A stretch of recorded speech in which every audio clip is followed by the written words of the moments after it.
মাউ খাও। তুমি কি করতে এসেছো আব্বু? ম্যাঙ্গোর জন্য এসেছো? ম্যাঙ্গো তো পাকেনি। এই যে তোমার মাথার উপরে ম্যাঙ্গো, এটা তো এখনো পাকেনি।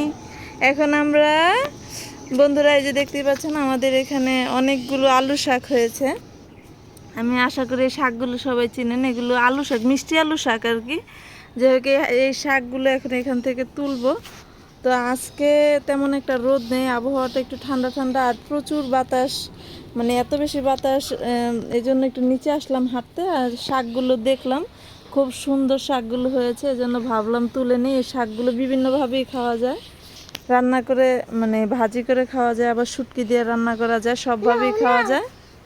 হ্যাঁ, তাড়াতাড়ি তাড়াতাড়ি তুলতে হবে, তুলতে হবে। তো আমার ছেলে আগে থেকেই বলছে আম্মু তাড়াতাড়ি চলো, ভিডিও করতে হবে। তখন মনে পড়লো যে আসলে আপনাদের সাথে শেয়ার করি। আবার কোলে কেন? কোলে উঠলে আম্মু কিভাবে ভিডিও করবো বাবা? দাঁড়া, ওই যে এখানে শাক তোলো, আসো আম্মুর সাথে আসো। তাড়াতাড়ি ছিঁড়ে নাও।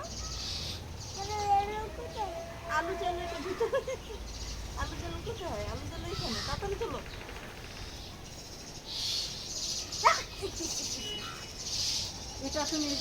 মাথাটি ব্যাঙ্গে দিয়ে পুহি চালাইব না।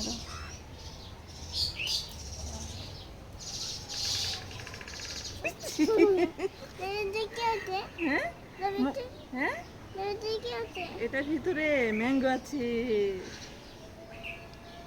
দাদা। তো বন্ধুরা শেষ করতে পারবো।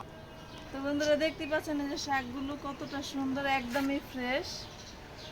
তো এগুলো এখন তুলে নিব, তুলে মানে হয়তো ভাজি করব বা শুটকি দিয়ে রান্না করব, যে কোনো একভাবে রান্না করলেই চলবে। এডির পাপের পকেটে।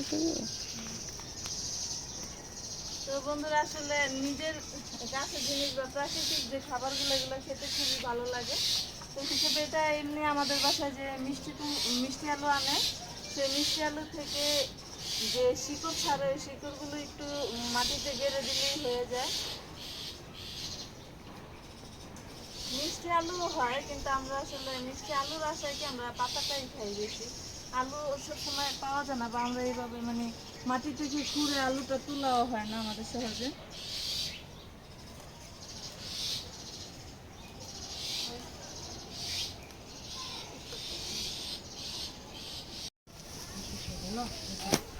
নিচে পড়ে গেছে।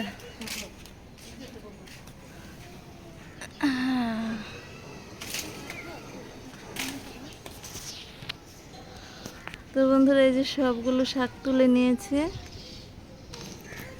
কে বলেছে তোমাকে কেউ ভালোবাসে না? বউ